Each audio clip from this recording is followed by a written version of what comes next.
On a brutal blizzard night, inside a tiny cabin, an elderly woman struggled to keep her sick husband warm. Suddenly she heard frantic knocking. On her doorstep stood a young couple drenched in snow, trembling uncontrollably. Though terrified, her kind heart led her to open the door and bring them inside, offering hot food and a warm place to rest. Little did she know that just a few days later dozens of luxury cars would pull up to her door, and what happened next would change her and her husband's lives forever. Before we continue, tell us what time it is and where you're watching from. Subscribe and get hyped, because tomorrow I've got something extra special for you. The wind screamed through the darkness like something alive and wounded. Evelyn Marshall jerked awake, her heart hammering so hard she could feel it in her throat. For a disorienting moment, she thought the roof might tear off. The blizzard had been building all evening, but now it sounded apocalyptic. She lay still in the darkness, listening. The power had gone out around 9. The only sounds should have been the howling wind and Marcus's breathing beside her, raspy, labored, each inhale a struggle that made her own chest ache in sympathy.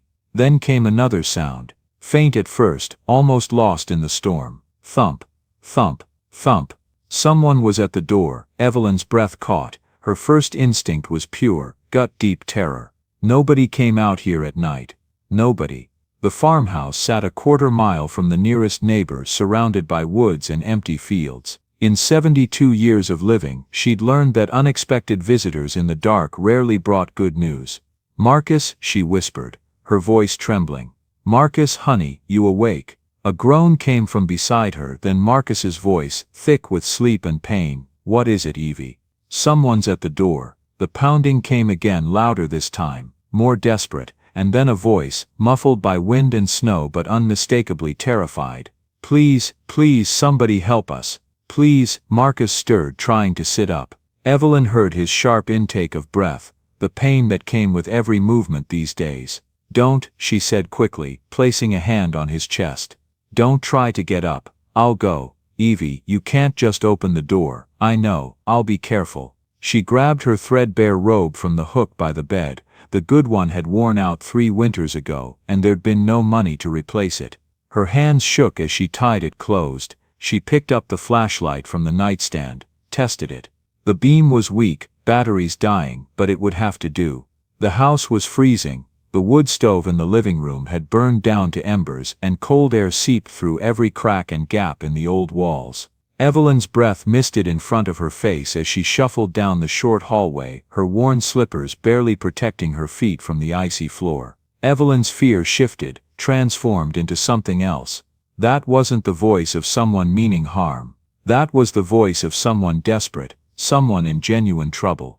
She'd heard that tone before, in emergency rooms where she'd worked as a nurse's aide 50 years ago, in the voices of parents with sick children, in the cries of people who'd lost everything. She approached the door slowly, peering through the small frost-covered window beside it. 2 figures huddled on her porch, barely visible through the swirling snow. One was supporting the other, and even through the ice-covered glass, Evelyn could see how the second figure was bent over, clutching their middle. The pounding came again. "Please, my wife, she's pregnant. We need help."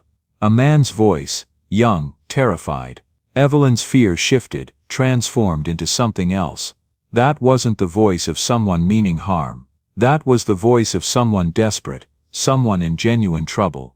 She'd heard that tone before, in emergency rooms where she'd worked as a nurse's aide 50 years ago, in the voices of parents with sick children, in the cries of people who'd lost everything.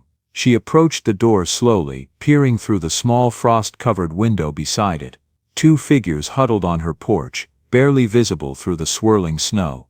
One was supporting the other, and even through the ice-covered glass, Evelyn could see how the second figure was bent over, clutching their middle. "Who are you?" she called through the door, her voice stronger than she felt.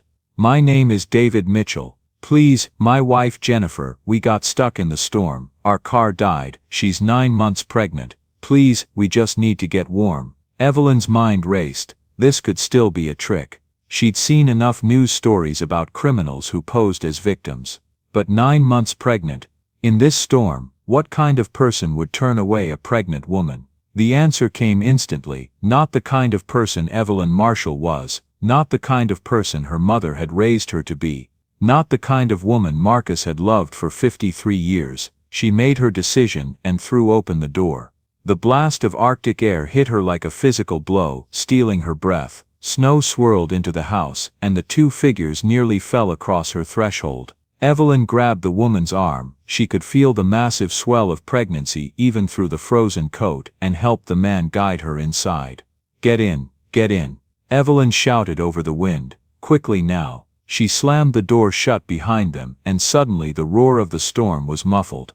In the weak beam of her flashlight, she could finally see her unexpected guests clearly. They were young, mid-30s at most. The woman's face was contorted in pain and terror, her lips blue with cold, her whole body shaking so violently her teeth chattered audibly. The man wasn't much better. His face was gray with exhaustion and hypothermia, his coat stiff with ice and snow. The woman let out a soft whimper of pain, her knees giving way. Evelyn and the man caught her, lowering her carefully onto the old couch. "Lord have mercy," Evelyn breathed. "How long have you been out there?" "I don't know," the man gasped through chattering teeth. Maybe an hour and a half. We tried to walk, saw your light." "An hour." Evelyn's nurse training kicked in automatically. "Hypothermia. Severe hypothermia, both of them. We need to get you warm, now. Miss, can you hear me? Can you tell me your name?" The young woman's eyes fluttered open. They were blue, beautiful and filled with terror. "Jennifer," she managed. "I'm so cold." "I know, honey, I know. We're going to warm you up. Are you hurt anywhere? Just cold or something else?" "Just cold. So cold." Jennifer's teeth chattered so hard, Evelyn worried she might bite her tongue. Marcus appeared in the doorway from the bedroom, moving slowly, one hand braced against the wall for support. He'd managed to pull on his bathrobe, but the effort alone left him breathing hard, his chest rising and falling with strain. The oxygen tube trailed from his nose to the portable concentrator on his walker. He'd had to bring it with him, couldn't make it even this short distance without it. "What in God's name?" "Marcus, we've got 2 people here, both with severe hypothermia. The woman's pregnant, 9 months. I need you to try to get the fire going again, get it as hot as you can manage. Can you do that for me?" Marcus nodded, though they both knew it would cost him. He shuffled toward the wood stove, pushing his walker ahead of him, the oxygen concentrator humming softly. Each movement was deliberate, careful. His emphysema had progressed to stage 4 this past year. On good days he could move around the house with the walker and oxygen. On bad days he was bedbound. Tonight would push him to his limits. She turned back to their guests. "All right now, first thing, we need to get you out of these wet clothes before you catch your death. You stay hypothermic much longer, and it doesn't matter what else we do." "Thank you," the man David managed. "Thank you so much. I thought we were going to die out there. I thought my wife and baby were going to die, and it would be my fault." "Hush now. You're safe. That's what matters. Now let's get you sorted." Working as quickly as her 72-year-old hands would allow, Evelyn helped Jennifer out of her frozen coat. Underneath was a dress made of soft, delicate fabric, now soaked through and half frozen. The young woman's skin was ice cold to the touch, her fingers white and stiff, a bluish tinge creeping into the nails that made Evelyn's stomach clench with worry. "Can you stand, honey?" Evelyn asked gently. Jennifer tried, but her legs wouldn't hold her. She'd been in the cold too long, her muscles not responding properly. "All right, that's okay. We'll do this sitting down." "David, can you help me? We need to get her out of this dress." Between them, they managed to strip off Jennifer's wet clothes, revealing the massive swell of her pregnant belly. The baby was sitting low, very low, full term, and then some. Evelyn thought with a flutter of worry. She wrapped Jennifer immediately in every blanket she could find, worn quilts and afghans that Evelyn had made decades ago, patched in places where they'd worn through, but clean and dry. "You too," she told David firmly.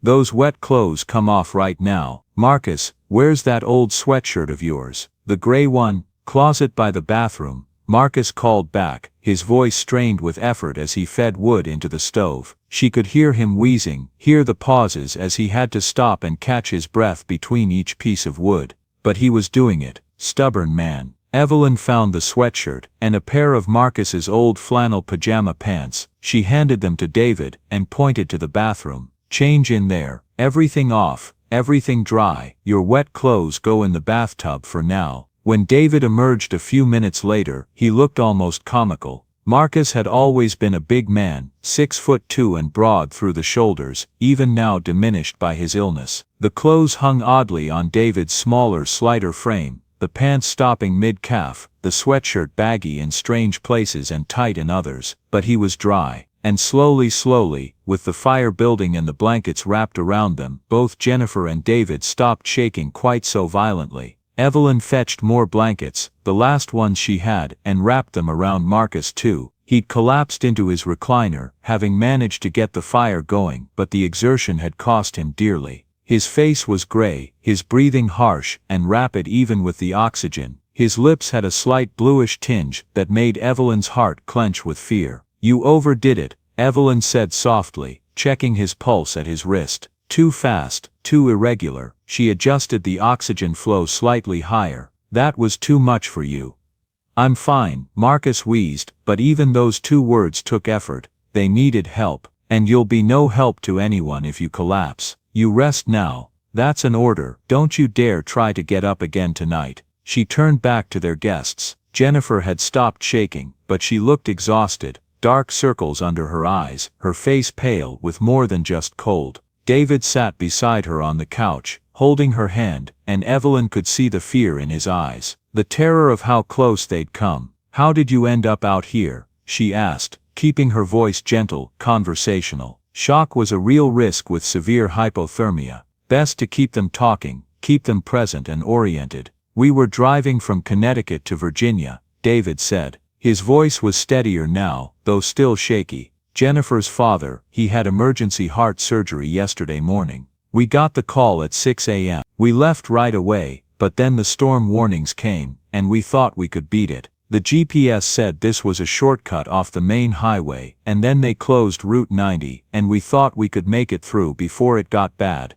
But it got bad fast," Evelyn finished. "So fast. 1 minute we could see the road, the next minute, nothing, just white. Couldn't see 5 feet in front of us. We tried to keep going, following what we thought was the road, but the car, we hit something, a snowbank maybe, went into a ditch, got stuck. We tried for maybe half an hour to get unstuck, but," he shook his head, "the wheels just spun, and Jennifer was getting so cold, and the heat wasn't keeping up, and the battery was dying, and I realized if we stayed there, if nobody found us." He didn't finish the sentence. He didn't need to. "You did the right thing," Evelyn said firmly. "Staying in that car would have been a death sentence, especially with the battery dying." "How far away is it?" "Maybe a quarter mile. I couldn't really tell in the storm. We almost didn't see your light. If Jennifer hadn't spotted it." His voice cracked. "I thought I was going to lose them both out there. My wife and my daughter." Jennifer squeezed his hand weakly. "But you didn't," she whispered. "We made it, because of her." She looked at Evelyn with naked gratitude. "Because you opened your door." Evelyn felt uncomfortable with the intensity of that gaze. "Well, you're here now, and you're safe. That's what matters." "No," Marcus said quietly, from his chair, each word an effort. "No, Evie. Not everyone would have opened that door. Not anymore." There was such sadness in his voice that Evelyn's heart clenched. He was right, she knew. The world had gotten harder, meaner. People were more afraid, more suspicious. She'd been afraid too, just minutes ago. But fear couldn't be the thing that ruled you. Not if you wanted to remain human. "Well, you're safe now," she said briskly, pushing away the darker thoughts. "That's what matters. Now when did you two last eat?" David and Jennifer exchanged glances. "Breakfast," Jennifer said. "Maybe 8 o'clock this morning. We were going to stop for lunch, but then the storm got bad, and we just wanted to push through." Evelyn checked her watch, one of the few things that still worked without power. Nearly 2 in the morning. They'd been without food for 18 hours, spent God knows how long in the freezing cold, and Jennifer was 9 months pregnant. Her body was probably running on empty. Right then Evelyn said, standing, "You need food. Your bodies need fuel to warm up properly and stay warm." She went to her small kitchen, barely more than a galley, with an ancient gas stove and a refrigerator that hummed and rattled even on good days. She opened the refrigerator and looked at what she had, her heart sinking. Not much. There was never much these days. Half a gallon of milk, nearly expired. 4 eggs, a small package of ground beef she'd been stretching for 3 days, maybe half a pound left. Some wilted vegetables, carrots and celery going soft, an onion,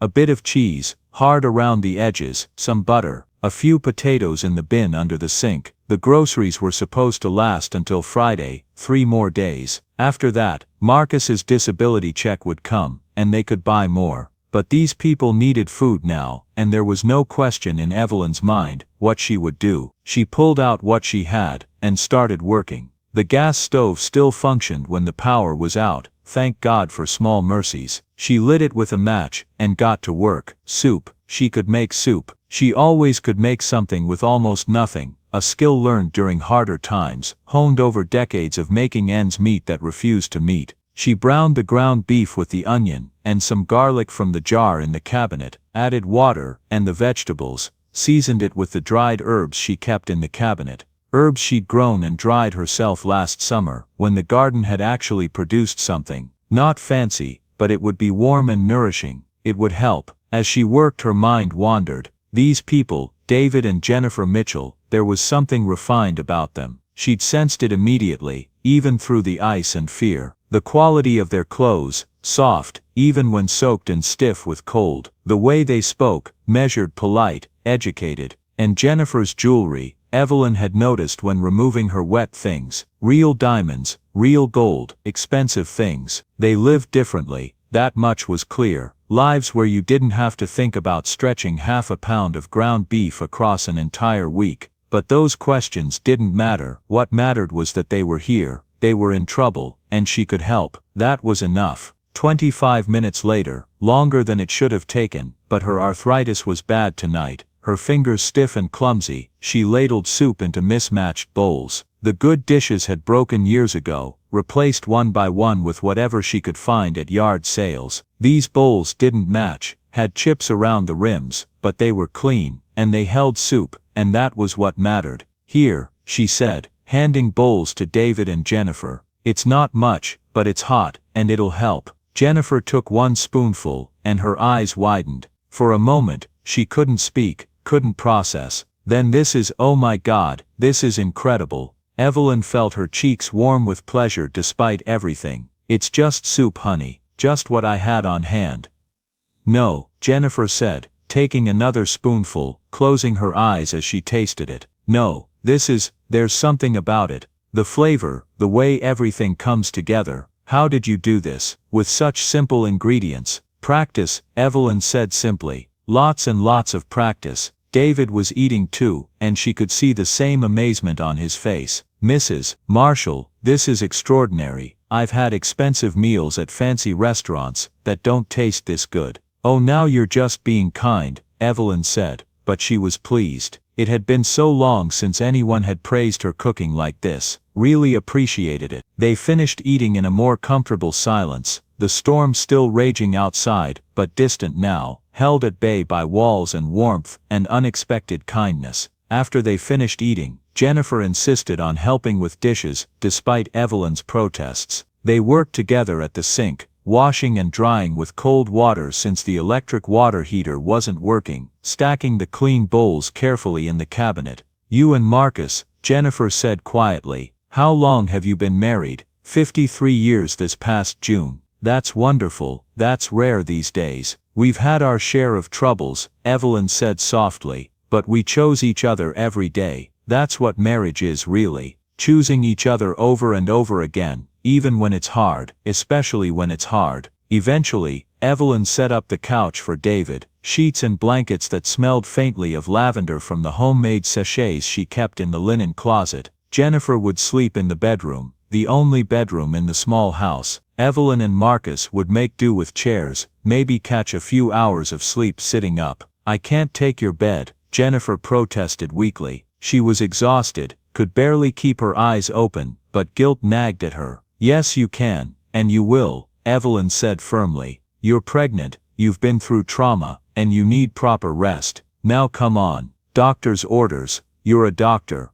Nurse's aide, long time ago. Close enough for tonight. Once Jennifer was settled in the bedroom, tucked under 3 quilts, finally warm, finally safe. Evelyn checked on her one more time. The young woman was already half asleep, her hand resting on her swollen belly. "Thank you," Jennifer murmured. "You're like an angel in the storm." Evelyn smiled, and smoothed the blanket, an old maternal gesture that came naturally, despite the stranger in her bed. "Just a woman who answered the door, honey. Now you sleep, everything's going to be all right. Will you check on me during the night, just to make sure the baby? I'll check on you every hour, I promise. You and that baby are safe here." Jennifer's eyes drifted closed. Within minutes, she was asleep. Evelyn returned to the living room to find David already stretched out on the couch, wrapped in blankets, his eyes closed. Marcus had dozed off in his recliner, the oxygen tube running to his nose, his breathing rough but steady enough. The concentrator hummed softly in the corner. Evelyn lowered herself into the remaining chair, a straight-backed wooden one, that would be murder on her arthritis by morning, and pulled a thin blanket around herself. She was exhausted,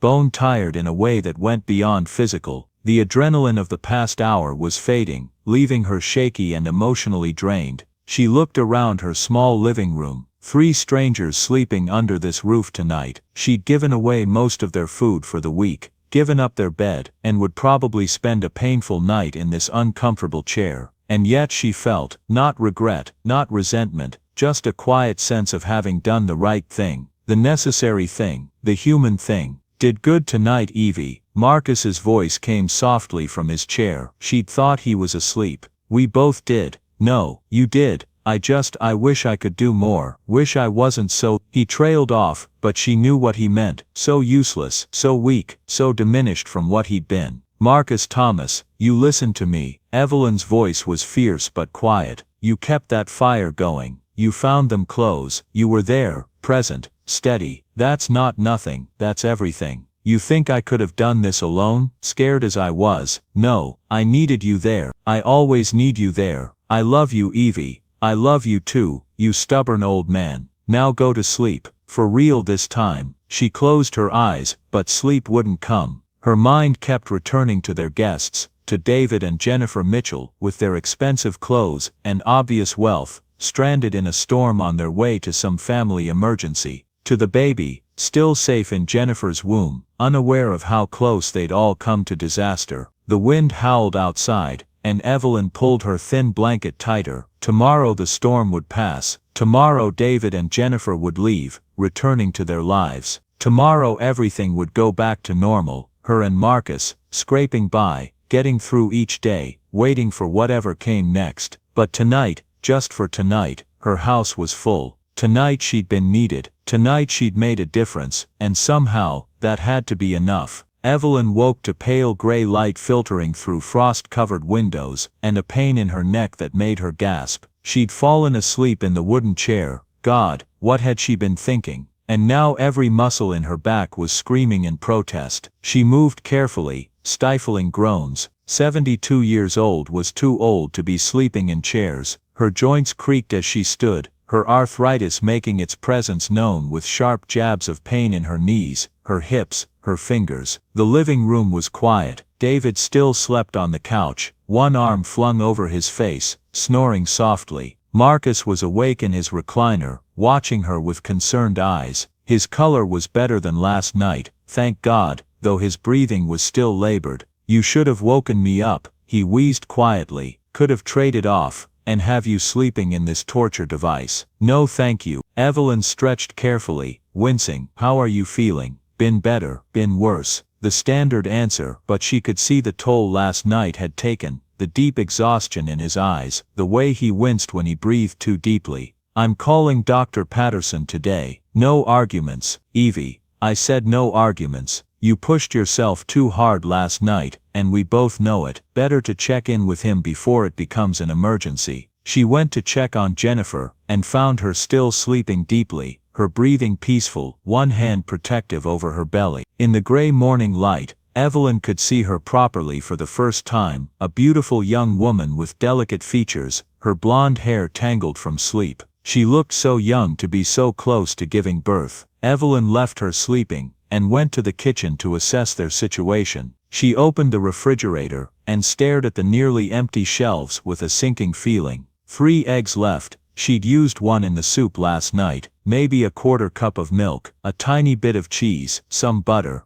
the flour and cornmeal in the cabinet, 2 potatoes in the bin under the sink. Not enough, not nearly enough to feed 4 people for however long they'd be snowed in. But she'd figure something out. She always did. Marcus appeared in the kitchen doorway, moving even more slowly than usual, both hands on his walker, the oxygen concentrator trailing behind him. "Let me help," he said. "Marcus, you should rest. I can crack eggs, Evie." There was hurt in his voice mixed with stubborn pride. "I'm not completely useless yet. You're right. I'm sorry. I'd appreciate the help." They worked together in companionable silence, the choreography of 53 years of marriage making words unnecessary. Marcus cracked eggs into a bowl, slowly, his hands shaking slightly, having to pause twice to catch his breath, but he managed. Evelyn made pancake batter with the last of the flour, stretching it as thin as she dared to make it go further. When David emerged from the living room, looking rumpled and disoriented in Marcus's 2 short pajama pants, he stopped in the kitchen doorway, and just stared. "Are you making breakfast?" "Just pancakes," Evelyn said. "Nothing fancy, but you've already given us so much. Your food, Mrs. Marshall, we can't keep taking. You need to eat, and so does Jennifer and that baby. Now sit down." She poured him a cup of instant coffee, weak and bitter but hot. She'd saved 1 precious packet for their guests. David wrapped his hands around the chipped mug. "Thank you, for everything. I don't know how to express, you don't need to. This is just what people do. What they should do anyway." Jennifer joined them a few minutes later, moving carefully, one hand supporting her lower back. She'd braided her hair, and in the morning light, she looked even younger than she had last night. Evelyn served the pancakes with a small drizzle of maple syrup. She'd been saving the bottle for a special occasion, but these people needed it more. She cut her own pancakes into tiny pieces, took only 3 small bites, then claimed she was full. Marcus did the same, though she saw the hunger in his eyes. They both watched their guests eat, taking quiet satisfaction in seeing them nourished. "Oh my God," Jennifer said around her first bite. Her eyes actually filled with tears. "How do you make even pancakes taste like this?" Evelyn felt that familiar warmth, pleasure mixed with something bittersweet. "It's about the proportions, and letting the batter rest. Little tricks I've learned over the years." "It's more than tricks," Jennifer said softly. "There's love in this. You can taste it." The morning wore on. The snow had finally stopped sometime before dawn, and weak sunlight filtered through clouds, making the white world outside sparkle. Beautiful but deceiving. It was still bitterly cold, maybe 5 degrees, and the roads wouldn't be passable for hours yet. Around 10 o'clock, they heard the distant rumble of snowplows on Route 20, maybe a mile away. David immediately pulled out his phone, hope lighting his face, but then it fell. Still no signal. "They won't get to our road until tomorrow at the earliest," Marcus said from his recliner, his words coming in short bursts. "We're always last on the list. Out here, secondary roads, after main highways. But we need to get to Jennifer's father," David said, anxiety clear in his voice. "The surgery was yesterday morning. We should have been there by now. Her mother must be frantic. She hasn't heard from us since yesterday afternoon before the storm hit." "I'm sure they know you're safe somewhere," Evelyn said. "The highway patrol would have told them about the road closures. They'll know you couldn't get through." But she could see the worry in both their faces. Worry about Jennifer's father, worry about being cut off from the world, worry about the baby coming so close to her due date. Around noon, Evelyn made sandwiches with the last of the bread and cheese, cutting them small. She gave the larger portions to David and Jennifer, taking barely a quarter sandwich for herself. Marcus waved his away entirely, claiming his appetite was poor, but she knew he was sacrificing so their guests could eat. After lunch, Jennifer stood to use the bathroom, and suddenly gasped, her hand flying to her belly. "Jennifer?" David was at her side in an instant. "What's wrong?" I'm not sure, just a weird feeling.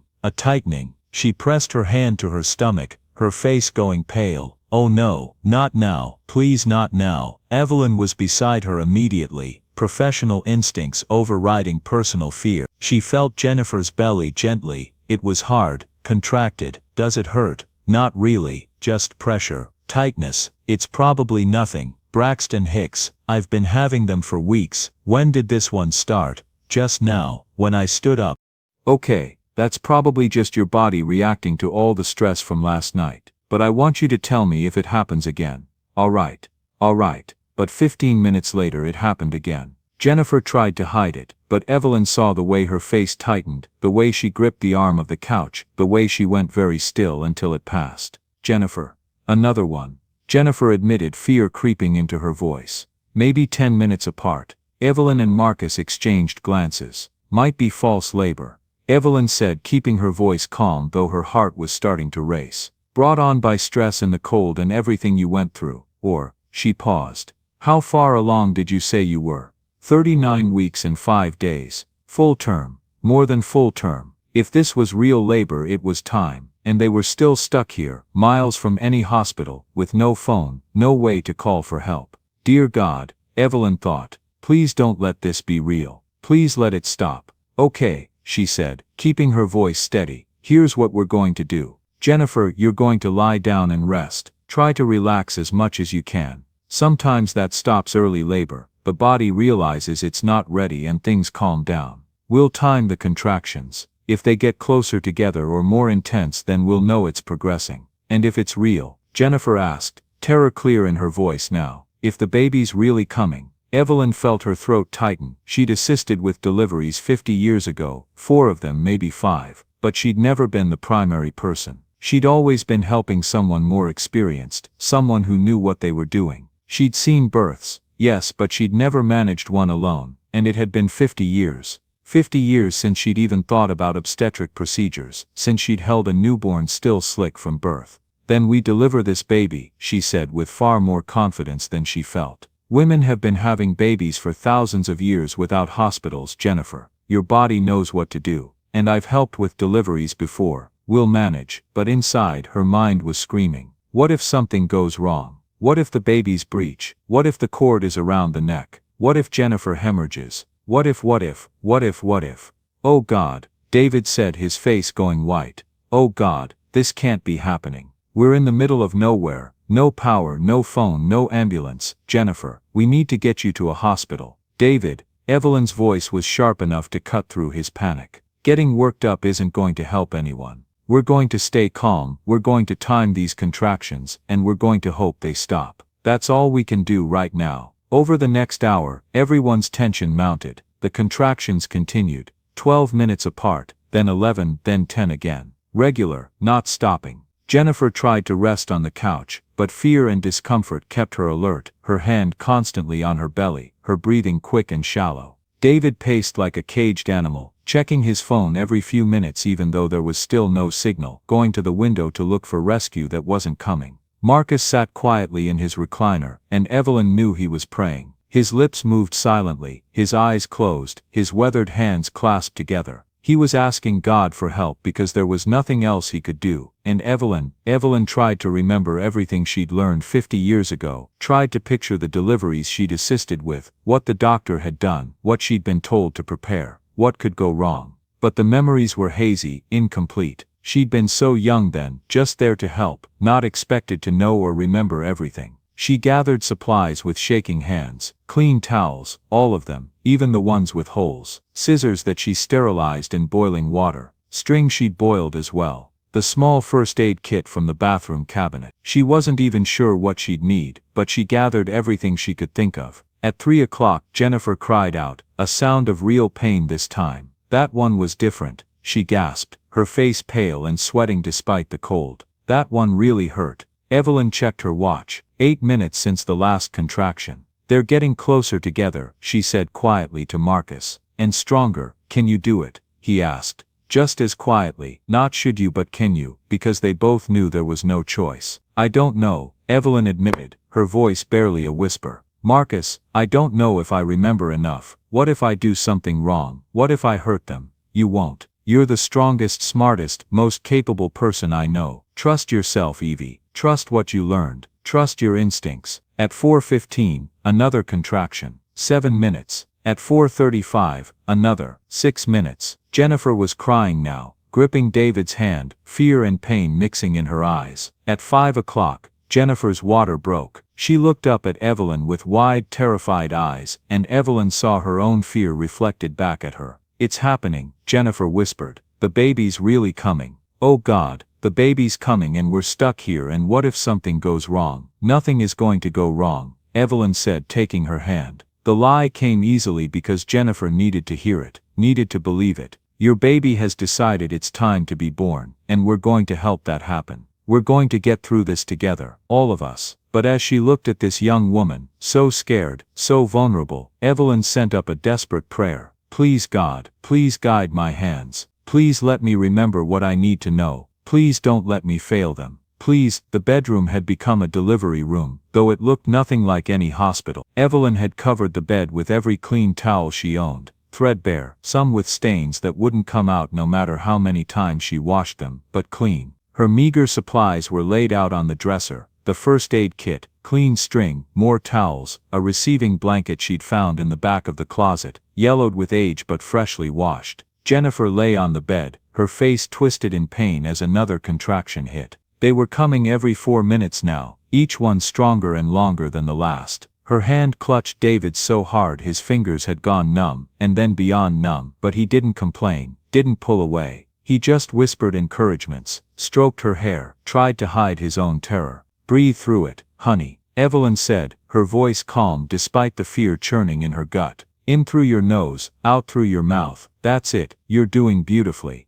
"It hurts," Jennifer sobbed. "Oh God, it hurts so much more than I thought it would." I know it does, but pain means progress. Your body is working exactly like it's supposed to." From the doorway, Marcus watched, his face gray with exhaustion and worry. He wanted to help somehow, to do something useful, but there was nothing he could do except stay nearby and pray. The excitement and exertion had triggered his emphysema. His breathing was worse than it had been in weeks, even with the oxygen turned up. But he wouldn't leave, wouldn't go rest, not while Evelyn needed him nearby. The contractions continued, relentless. 4 minutes apart, then 3.5, then 3. Jennifer's cries grew louder, more desperate. She was exhausted, not just from labor, but from the trauma of the night before, the cold, the fear, the stress. Her body had no reserves left to draw on. "I can't do this," she gasped, between contractions. "I can't, it's too hard, I can't." "Yes you can," Evelyn said, but her own confidence was wavering. What if Jennifer really couldn't? What if she was too exhausted? What if the baby got stuck? What if no? "Stop it. Focus on what you can see, what you can do. Listen to me, Jennifer. You are strong, you are capable.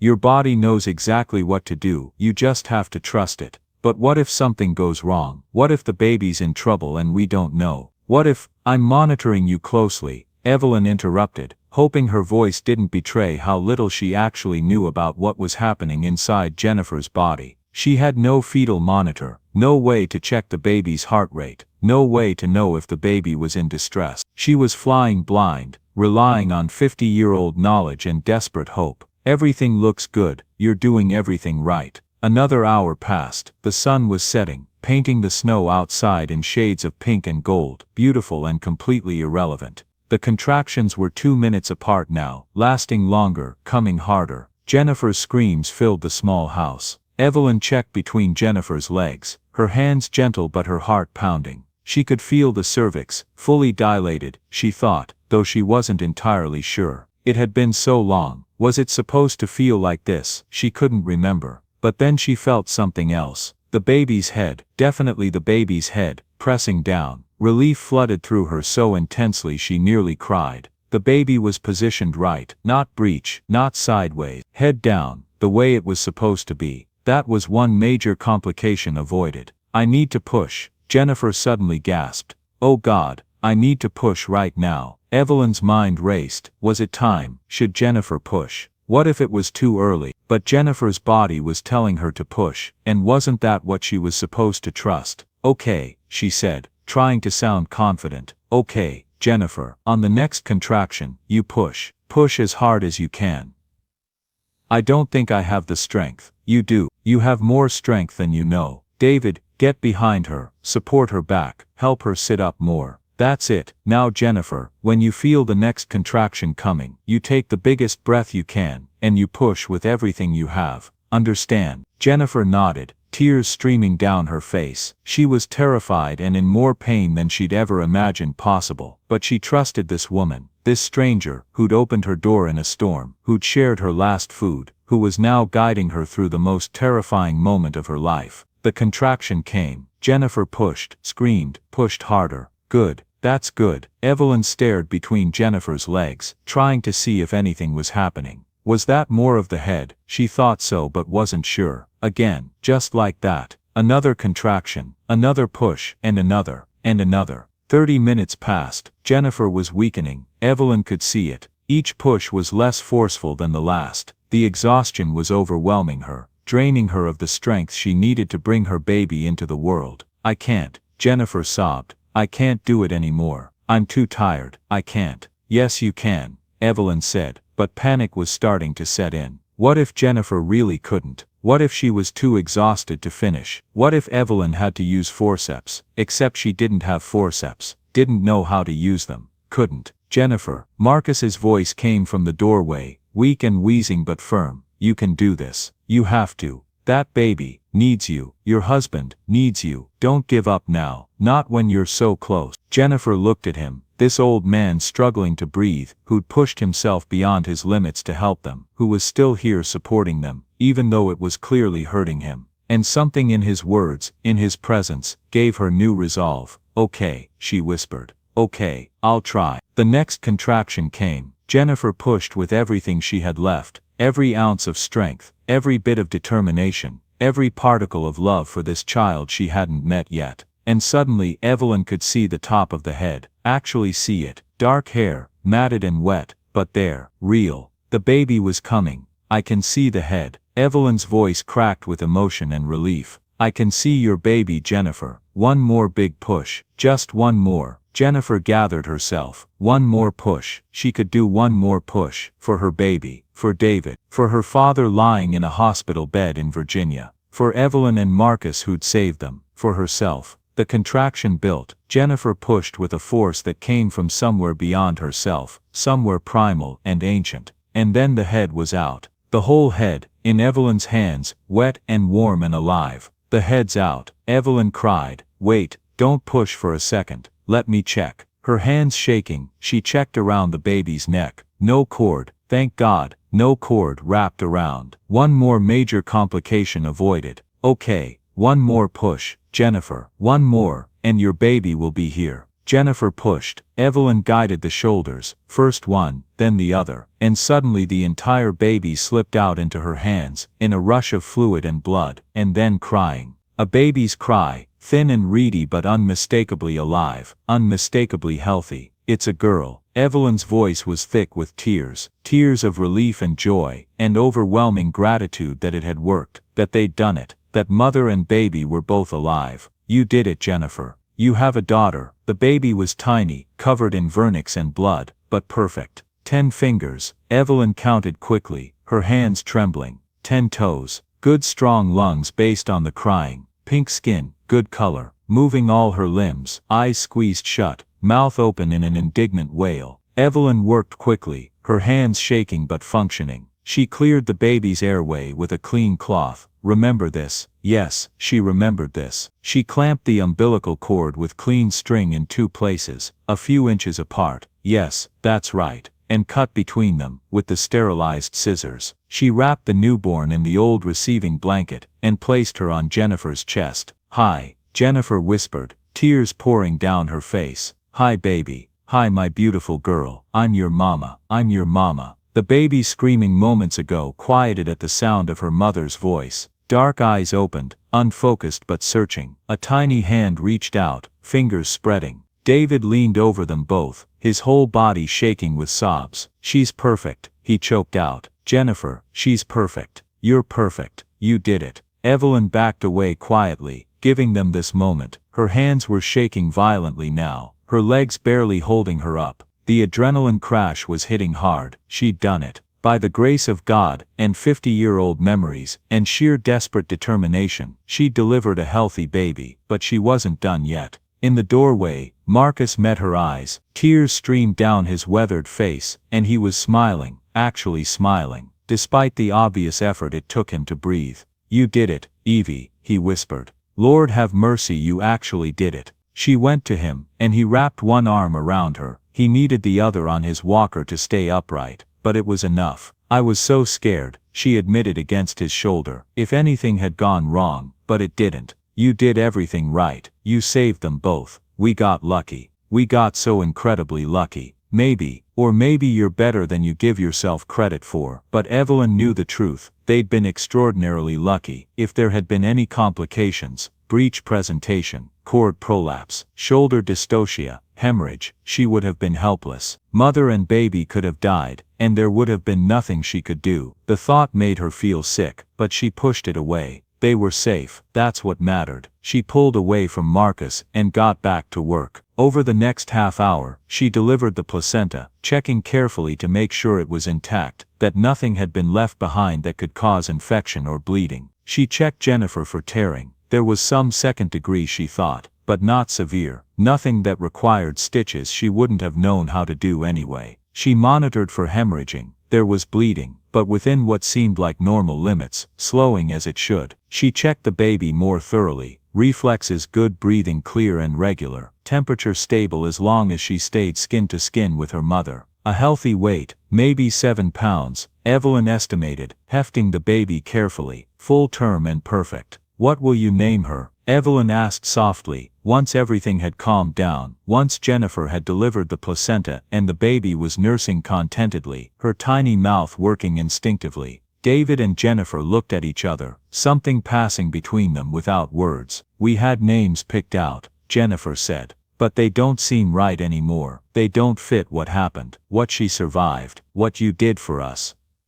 "Take your time. You'll know when the right name comes."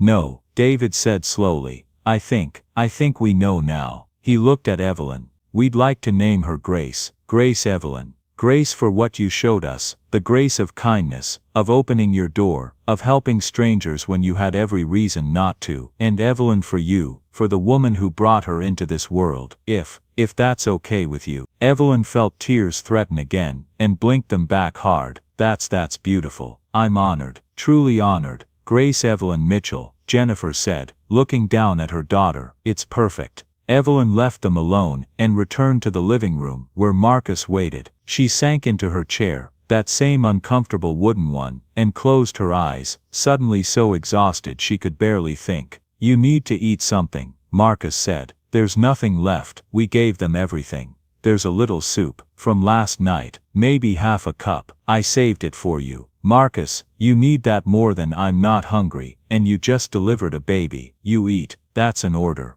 She was too tired to argue. She heated up the small portion of leftover soup, barely enough to matter, and ate mechanically, barely tasting it. Her mind kept returning to the bedroom, to Jennifer and baby Grace. Everything had gone right, but she couldn't shake the fear of what could have gone wrong. "Stop it," Marcus said, reading her mind the way he always could. "Stop what? Torturing yourself with what-ifs. The baby's healthy, Jennifer's healthy. You did good, Evie. Better than good. You did something extraordinary." They sat in silence for a while, holding hands across the small space between their chairs. Outside, the night was clear now. The storm had passed completely, leaving behind a world transformed by snow. Inside, a new family was being born, literally and figuratively. Around midnight, Evelyn checked on Jennifer and Grace one more time. Both were sleeping, Jennifer exhausted but peaceful, Grace swaddled and nestled against her mother's chest.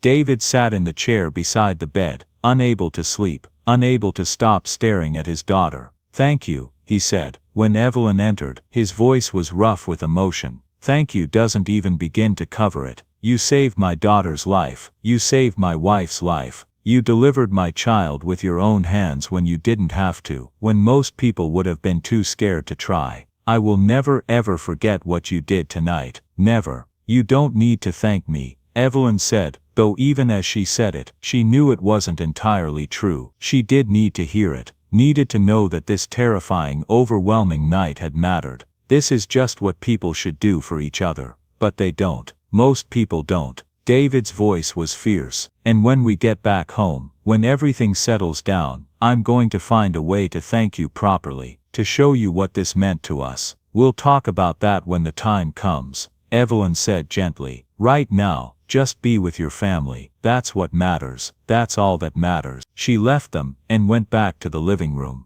Marcus had fallen asleep in his recliner, his breathing harsh but steady, the oxygen concentrator humming beside him. Evelyn covered him with a blanket, and kissed his forehead, feeling how warm he was, too warm. The exertion and excitement had taken a toll on him. She'd need to watch him carefully over the next few days. Then she lowered herself into her own chair, and finally let herself cry. Quiet tears of relief and exhaustion, and overwhelming emotion. She'd delivered a baby, at 72 years old, with no equipment, and no backup, and only 50-year-old memories to guide her. She'd brought a new life safely into the world. "Thank you," she prayed silently. "Thank you for guiding my hands. Thank you for making everything go right, when so much could have gone wrong. Thank you." She must have dozed eventually, because she woke to the sound of engines outside. Multiple engines, heavy vehicles, chains on tires. Gray light filtered through the windows. Dawn, or close to it. She went to the window, and saw lights, flashing lights, red and blue, emergency vehicles. She opened the door before they could knock. A state trooper stood there, bundled against the cold, along with 2 paramedics carrying equipment.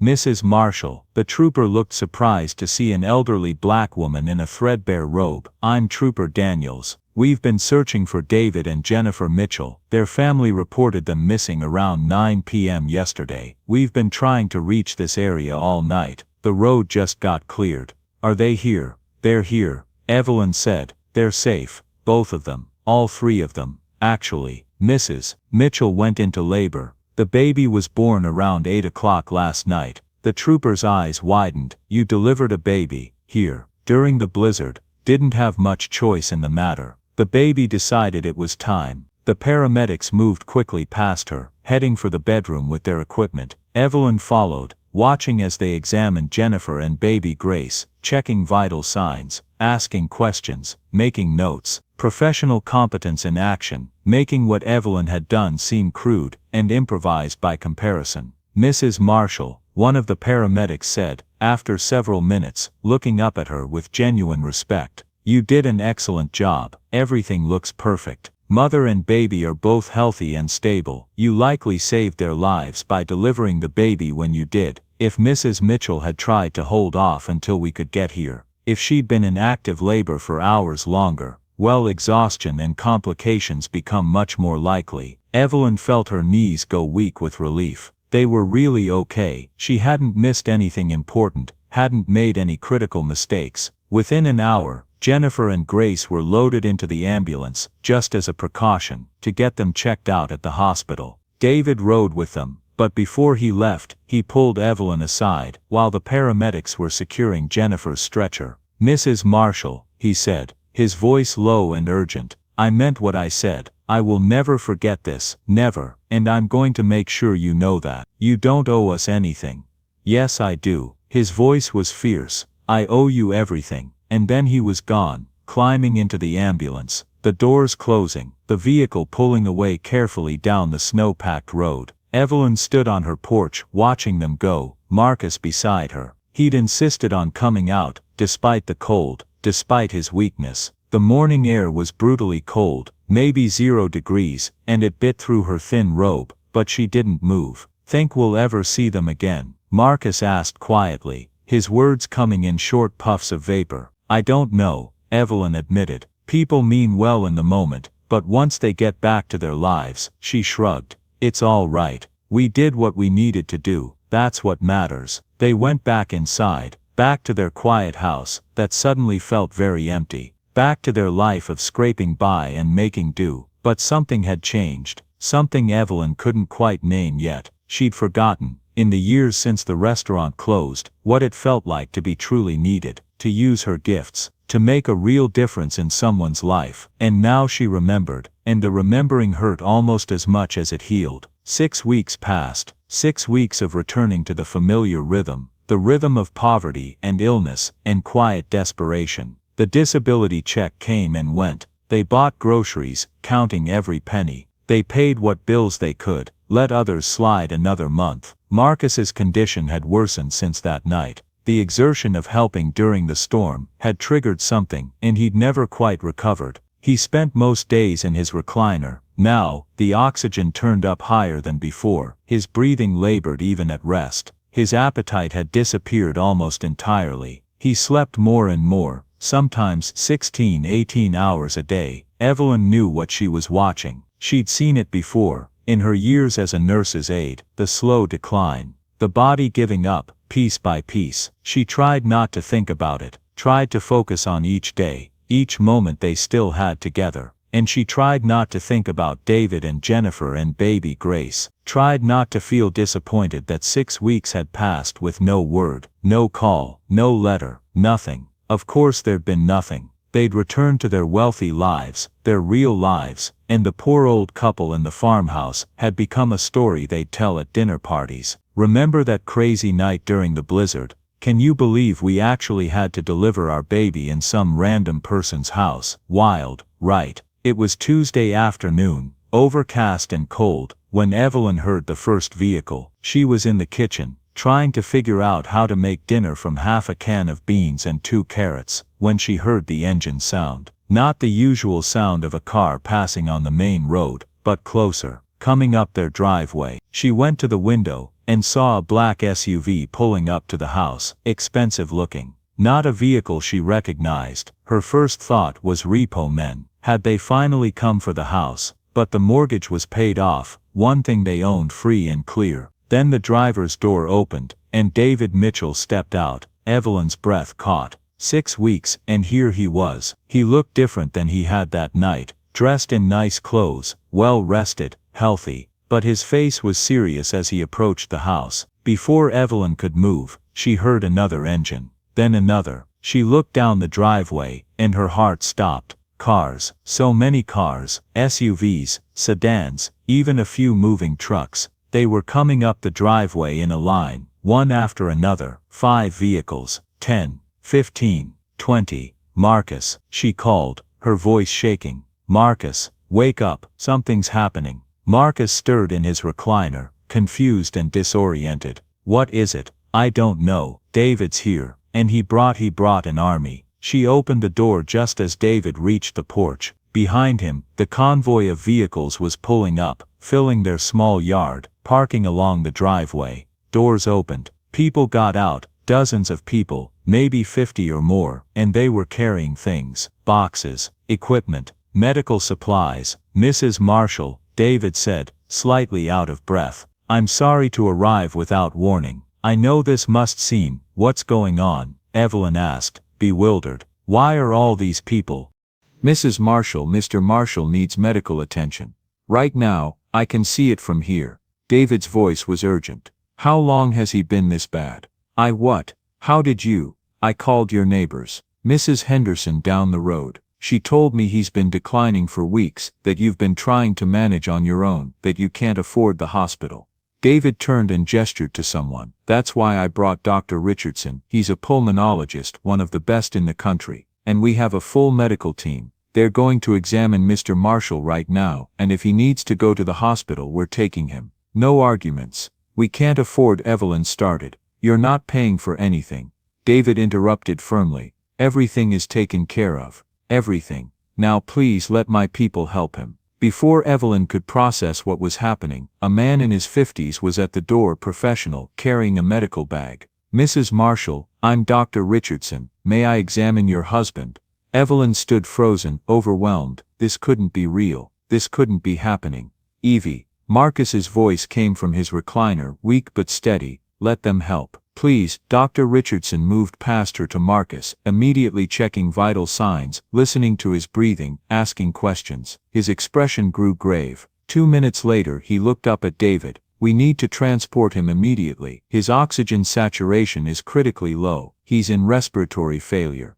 No, Evelyn said, panic rising. No, we can't. The ambulance costs, the hospital, we don't have insurance that covers. Mrs. Marshall. David took her hands, his voice gentle but firm. You saved my daughter's life. You saved my wife's life. You gave us everything you had when you had almost nothing. Do you really think I'm going to let your husband die because of money? Do you really think I could live with myself if I did?" Tears streamed down Evelyn's face. "But we're strangers. You don't owe us, you're not strangers. You're family." David's voice broke. "You became family the night you opened that door. Now please, let us help." Within minutes Marcus was on a stretcher. Paramedics, professional ones with proper equipment, were loading him into one of the ambulances. Dr. Richardson was calling ahead to the hospital, arranging for specialists to be ready. "Mrs. Marshall, you're riding with him," David said, guiding her toward the ambulance. "Jennifer's already at the hospital. We called ahead. She's setting everything up. Private room, the best care, everything he needs."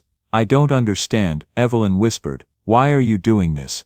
David looked at her, his eyes fierce with emotion. "Because that night, that terrible, terrifying night, you showed me what goodness looks like. Real goodness. Not the kind that's easy, not the kind that costs nothing, but the kind that gives everything. The kind that sacrifices. The kind that saves lives." His voice broke. "You gave us everything you had. Your food, your bed, your warmth, your skill, your courage. You delivered my daughter with your own hands when you were terrified, when you hadn't done it in 50 years, when you had every reason to refuse." He gripped her hands tighter. "How could I not do everything in my power to help you now? How could I possibly do anything less?" The ambulance ride was a blur. Evelyn sat beside Marcus, holding his hand, watching the oxygen mask over his face, seeing how gray he looked, how weak. "Stay with me," she whispered. "Please, Marcus. Stay with me." His eyes opened slightly. Through the mask, she could barely hear his words.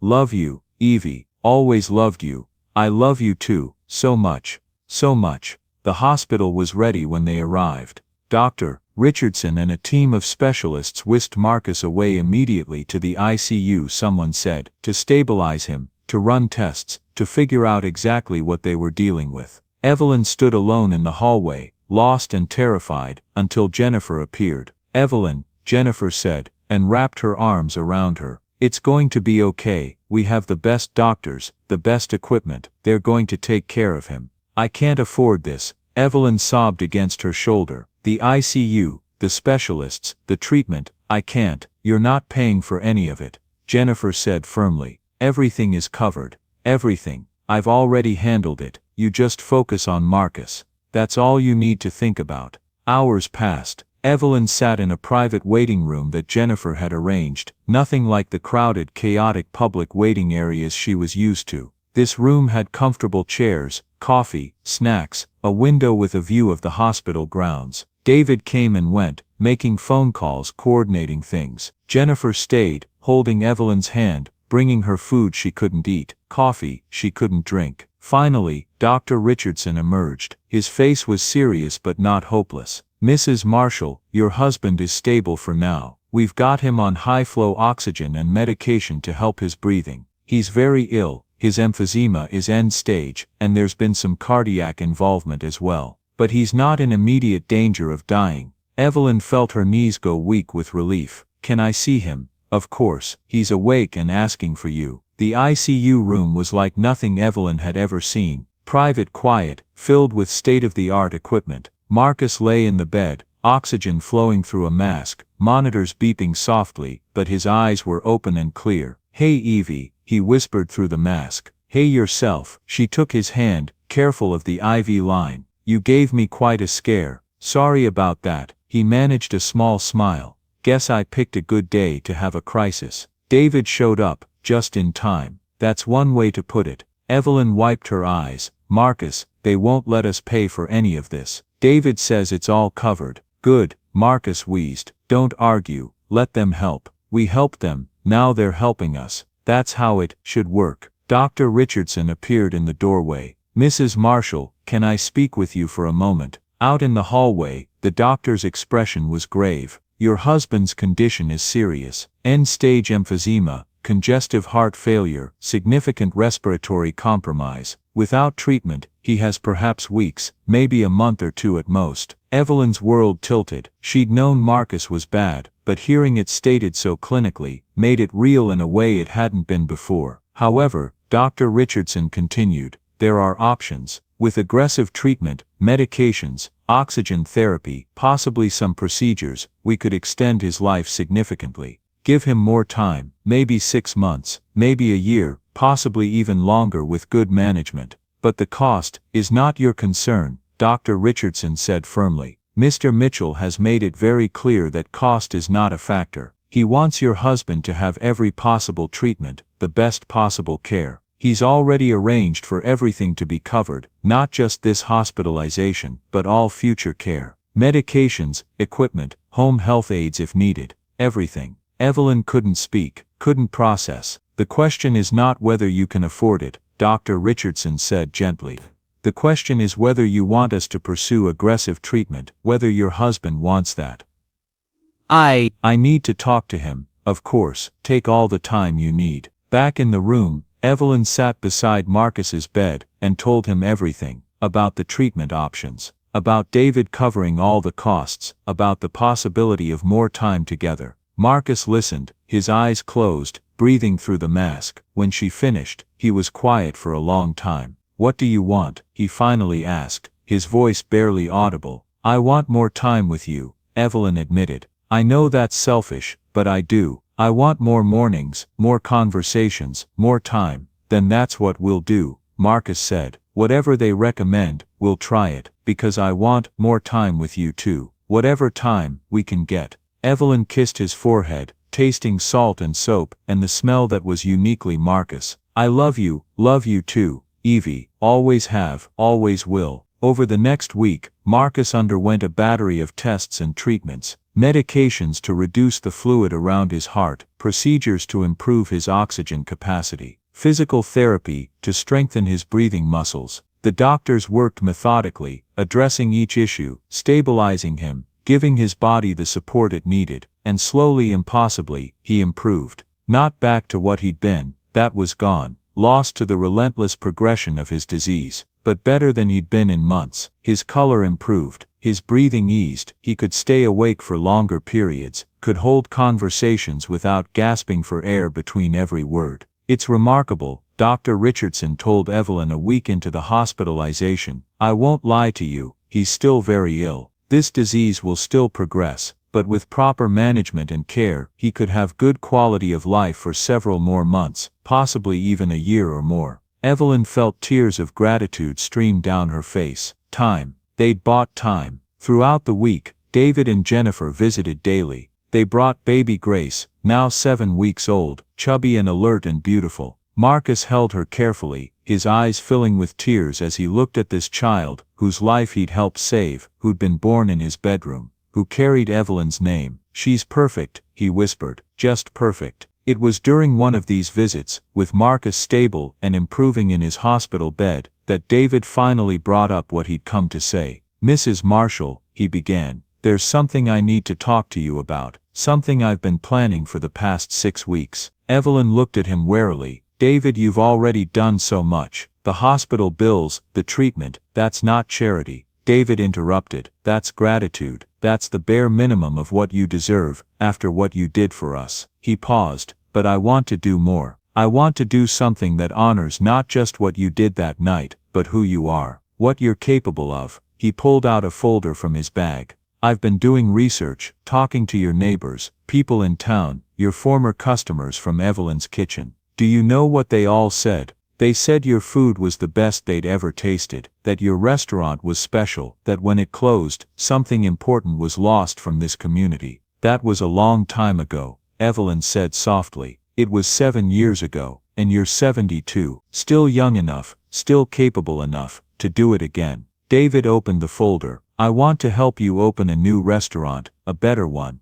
I want to invest in it, partner with you, help make it everything it should be. Evelyn stared at him, unable to process. David, I can't. Please hear me out, David said. I've already found a location. Prime spot on Main Street, good foot traffic, perfect space. I've talked to designers, contractors, equipment suppliers. I know what it would cost to do it right. Proper kitchen, quality equipment, good decor, everything you'd need, and I'm prepared to fund all of it. He pulled out a check and handed it to her. Evelyn looked at the number and felt the world tilt. $500,000. I can't accept this, she whispered. It's too much. It's not enough, David said. Mrs. Marshall, Evelyn, that money is nothing to me, do you understand? My company is worth hundreds of millions of dollars. Jennifer's family has more money than we could spend in 10 lifetimes. That check represents less than 1% of my net worth. It's literally less than I paid in taxes last quarter. He leaned forward.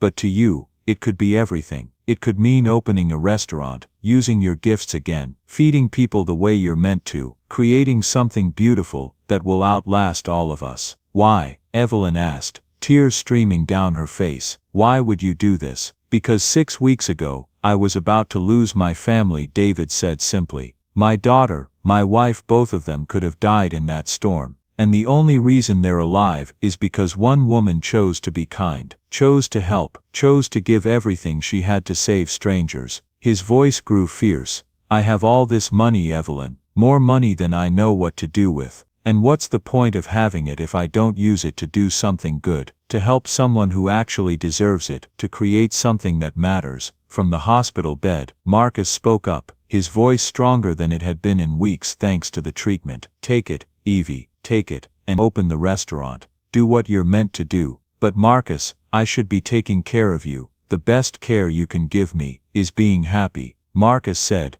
doing what you love, using your gifts, that's what I want to see. You, cooking again, feeding people again, being who you're meant to be. Evelyn looked at the check in her hands. $500,000, a fortune, a second chance, a choice. She could refuse it, could insist she didn't deserve it, could go back to her small life of scraping by and watching Marcus slowly die, or she could accept it, could choose to believe that she deserved this grace, could choose to use this gift to create something beautiful. She looked at Marcus, at David and Jennifer, and baby Grace, at the life she'd almost lost, and the life she might still have. Okay, she whispered. Okay, I'll do it. David's face broke into a huge smile. Really, really? Evelyn wiped her eyes. But not alone. You said you wanted to partner, so we do this together. You help me with the business side, the things I don't understand, and I'll handle the food, the cooking, the heart of it. Deal, David said immediately. Absolutely deal. And one more condition, Evelyn added. We have a table, one special table that's always reserved for people who can't pay. Anyone who comes in hungry gets fed, no questions asked. I love that,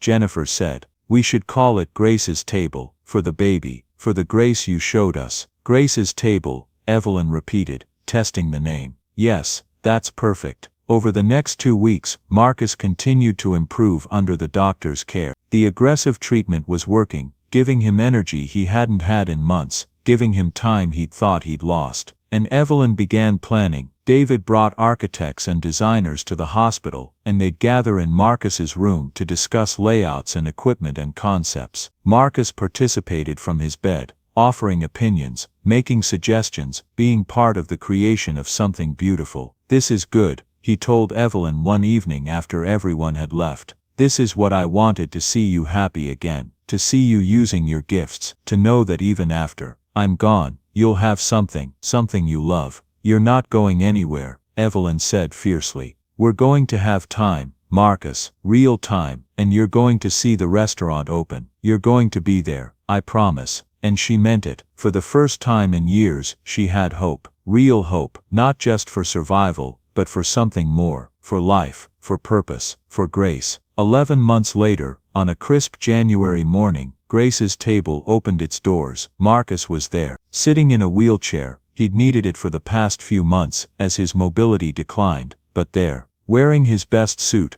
oxygen cannula in his nose connected to a portable concentrator, but his eyes bright and clear, and filled with joy. The restaurant was beautiful, everything Evelyn had dreamed of, and more. The walls were painted a soft sage green, with vintage photographs covering them, including one of her and Marcus on their wedding day, young and beautiful and full of hope. The tables were mismatched, but lovely, reclaimed wood, each one unique. The kitchen was state-of-the-art, with equipment she'd only seen in magazines. And table 7 in the corner by the window, with the best natural light, sat empty, waiting for someone who needed it. Someone who would be hungry and scared and in need of kindness. The line to get in stretched down the block before they even opened. Word had spread through the community and beyond. The local newspaper had run a feature, Second Chances: How a Blizzard Birth Led to Restaurant Rebirth. Food bloggers from across the state had made reservations. But more importantly, the regular people had come.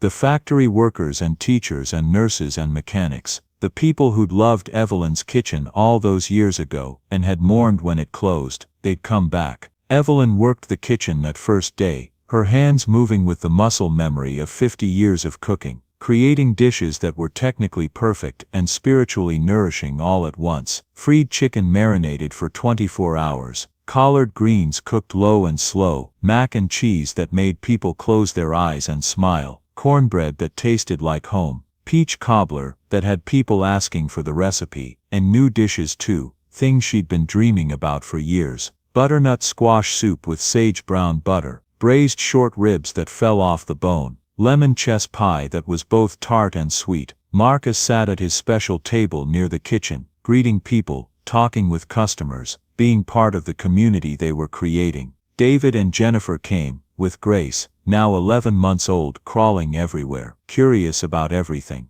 They sat and ate and marveled. "This is it," Jennifer said, tears in her eyes. "This is exactly what it was supposed to be. This is magic." The restaurant thrived. Critics came and raved. Within 3 months, Grace's table was being mentioned in state publications. Within 6 months it made a national list of best new restaurants. Someone from the Food Network called. Evelyn politely declined. This wasn't about fame. This was about feeding people, about creating community, about using her gifts the way she was meant to. She hired staff carefully, young people who needed opportunities, people who'd been overlooked, people who understood that food was more than just fuel. She trained them well, paid them fairly, treated them with respect. They loved her, loved the restaurant, loved what they were creating together, and Table 7 was never empty. Word spread through the community's networks, the shelters, the food banks, the churches. If you were hungry, if you couldn't pay, you went to Grace's table, you sat at Table 7, and you were fed. No questions, no judgment, just food and dignity. Marcus lived to see all of it. The successful opening, the rave reviews, the community that formed around the restaurant, the young people Evelyn trained, the people fed at Table 7. He lived 11 months after that terrible night when David's convoy had arrived. 11 months of aggressive treatment and good care, and most importantly, having something to live for. He saw Evelyn happy again, using her gifts, making a difference. And on a quiet morning in December, sitting in his special chair at the restaurant, watching Evelyn work the kitchen with joy on her face, Marcus slipped away, just closed his eyes between one breath and the next, a small smile on his face, at peace. The funeral was beautiful. The restaurant closed for 3 days, the only time it would ever close except for Christmas. Hundreds of people came. The church was packed. Customers who'd met Marcus only once or twice came because he'd made them feel seen, feel valued, feel important.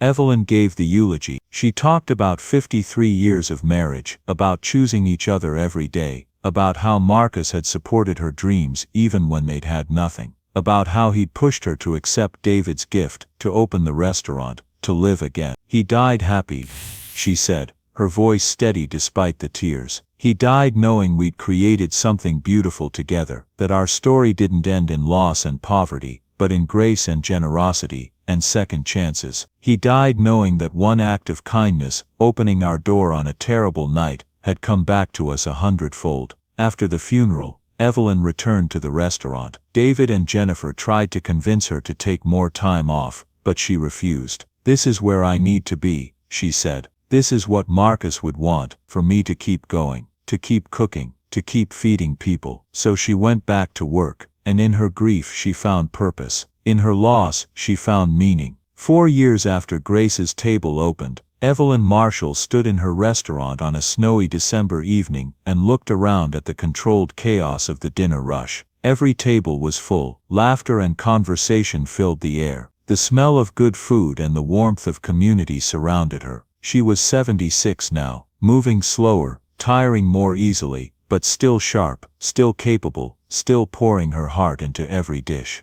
Grace's table had become an institution, more than a restaurant, a gathering place, a source of comfort, a beacon of hope in the community, and it had inspired something unexpected. 2 years ago, David had created the Grace Foundation, dedicated to helping people like Evelyn, people with talent and drive and goodness, who just needed a little support. The foundation gave grants to aspiring restaurateurs, artists, entrepreneurs, community organizers. To date, it had helped launch 63 restaurants across the country, each one committed to having a table 7, each one committed to treating staff with dignity, each one committed to being a force for good in their community. Jennifer ran the foundation, and she was brilliant at it. She'd found her calling in identifying good people and helping their dreams become reality. And Grace, not a baby anymore, but a bright, compassionate 5-year-old, was a regular at the restaurant. She'd come in after kindergarten and sit at table 7, drawing pictures for the people who ate there, asking them about their lives, making them feel important. She's going to do something extraordinary someday, Evelyn had told Jennifer recently. She already is, Jennifer had replied. She's learning that seeing people really seeing them is the most important thing. She learned that from you. Tonight, as Evelyn worked the kitchen, she thought about that night 5 years ago. The knock at the door, the choice to open it, the decision to help strangers when it would have been easier, safer, to turn them away. One choice, one act of kindness, and look what had grown from it. The door opened, bringing cold air and snowflakes. A woman entered with 2 children, thin, worn-looking, nervous. The hostess seated them at table 7. Evelyn watched as her staff brought water, bread, menus, watched the woman's shoulders relax as she realized she didn't have to explain, didn't have to beg, watched the children's faces light up. This was why, not for the acclaim or the success, but for this, for the moment when someone hungry found food, when someone scared found safety, when someone lost found grace. She thought about Marcus, gone 4 years but still present in every corner of this place, about how proud he'd be, about how this had been his dream as much as hers. She thought about David and Jennifer and Grace, who'd brought the resources that made it possible but had never asked for anything in return, except the joy of seeing good things grow. She thought about the 63 other restaurants that had sprouted from this seed of kindness, about all the people being fed, being employed, being treated with dignity in those places. One knock at the door, one choice to help, everything that followed. The kitchen timer dinged. Evelyn turned back to her work, the work she loved, the work she was meant to do. She had food to make, people to feed, grace to give and receive, and somewhere she was certain, Marcus was smiling. Outside, the snow continued to fall. Inside Grace's table, people laughed and ate and connected. Strangers became friends. Hunger was satisfied, grace was multiplied, and Evelyn Marshall kept cooking, kept loving, kept creating ripples that would touch lives she'd never know, in ways she couldn't imagine. Because that's what kindness does. It multiplies, it spreads, it changes everything. Grace upon grace upon grace. Join us to share meaningful stories by hitting the like and subscribe buttons. Don't forget to turn on the notification bell to start your day with profound lessons and heartfelt empathy.